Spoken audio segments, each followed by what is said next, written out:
Finally, we have air. Air is amazing. Air is an amazing element because it is everywhere. It is all over this planet, you know? Air is the one thing that we all share. We all share the same air wherever we go on this planet. And the amazing thing about air is that air is the one thing that we can't live without. You know, we can live without water for several days. We can live without food for several weeks or even several months perhaps, but you can't live without air for more than a couple of minutes. So air is vital. Air is vital for communication. It's the thing that sparks the air is how communication travels, right? It travels through the air. And it whips around, and if you want to have telecommunications, you know, it goes up to a satellite and back down, or cell phones. Everything is traveling through air, so it's fast, it's quick, it's mercury based. It's mercury based. It goes up, it goes down, and it's very changeable. Like you have air currents, and those air currents can be very turbulent. It can change really quickly, and things happen really fast. As opposed to like when you have a water current. Water current, when it starts going down a river, it's very hard to make that water shift in the other direction, you know. But air current can fly in one direction and then in another and not miss a beat.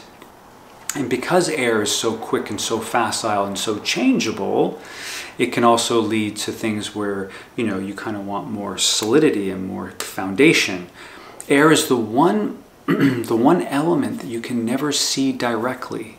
You can only see the effects of air. So air is a tricky one. It's the trickster. It can change things very quickly, but you'll never see air directly. You'll only see air, the impact that it's making on people, places, and things. So what's up with air? So air has a tendency to be speedy, and speed is fantastic, and you want speed, but sometimes, you know, if you're too fast, you're going to give up depth.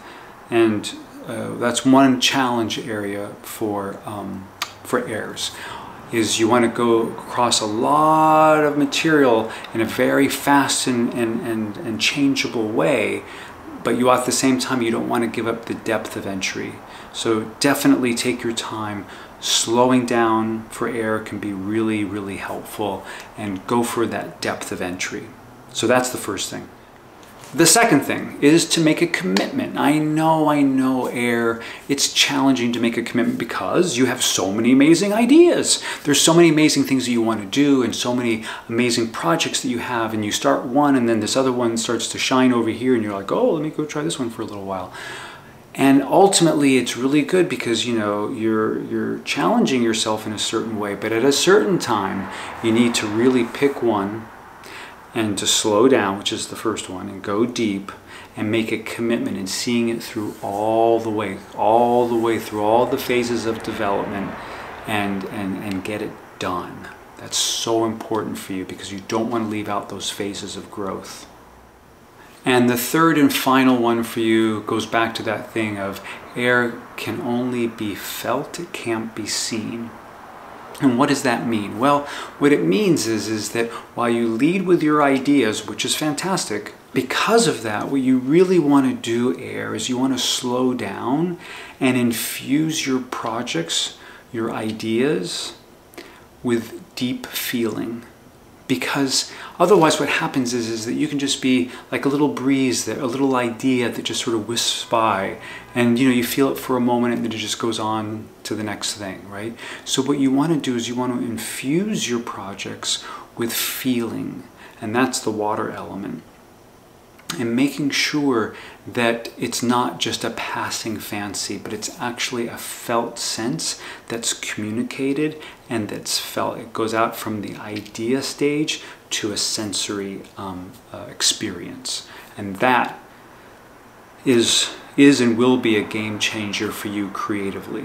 And now, of course, you're going to want to include all the other elements, right? You want to have the water element for sensation and feeling and depth of entry and absorption, right? Very important for you. Earth is key as well because you need to have the foundation and the structure so that you can fill it in. Yeah, so that's really important for you. And it can be a little challenging because you can feel like a little slow because Earth and air are kind of opposite. Earth is very slow and stable. Air is very expansive and wants to go, go, go. And then of course the last one is fire, which you're going to get along with great at all the time. So you always are going to fan the flames of fire, and fire is going to, you know, create like a little weather system that can be very expansive for you. But you just have to make sure that when you work with fire that you're not going to have so many ideas, right? So many ideas that you blow out the passion, and then it kind of weighs it down. So those are some of the growth areas for air.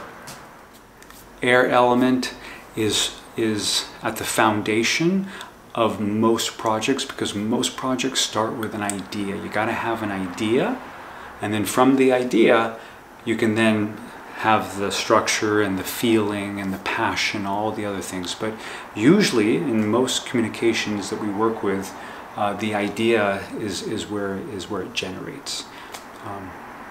So know that about yourself, air, and go forward and stir some action up. And lastly, subscribe to this YouTube channel. That would be the best. Thanks for coming by, and I'll see you again soon.